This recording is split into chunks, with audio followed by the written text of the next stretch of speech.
অগ্নিকাণ্ডের ঘটনা।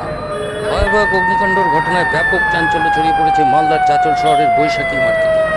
দ্বিতীয় দলে জুতো কাপড়ের গোডাউনে দোকানে ভয়াবহ অগ্নিকাণ্ডের ঘটনা ঘটে গেল। মালদা 24 ঘন্টা ইন্ডিয়া টিভির প্রতিনিধিদের বিশেষ প্রতিবেদন।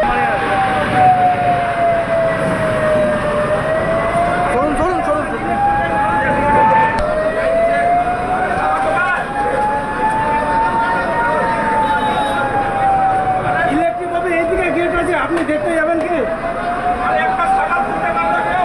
আগুন লেগেছে, আগুন আগুন বৈশাখী মার্কেট, তাড়াতাড়ি।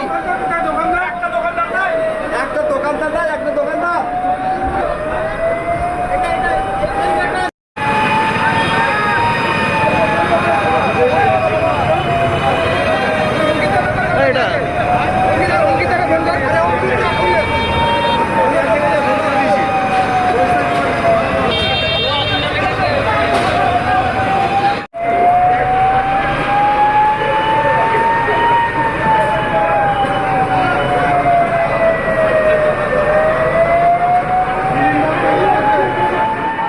পর্যন্ত সঙ্গে রাখুন 24 ঘন্টা ইন্ডিয়া টিভি। দেখতে থাকুন সব জেলার সব খবর সবার আগে 24 ঘন্টা ইন্ডিয়া টিভির পর্দায়। নমস্কার।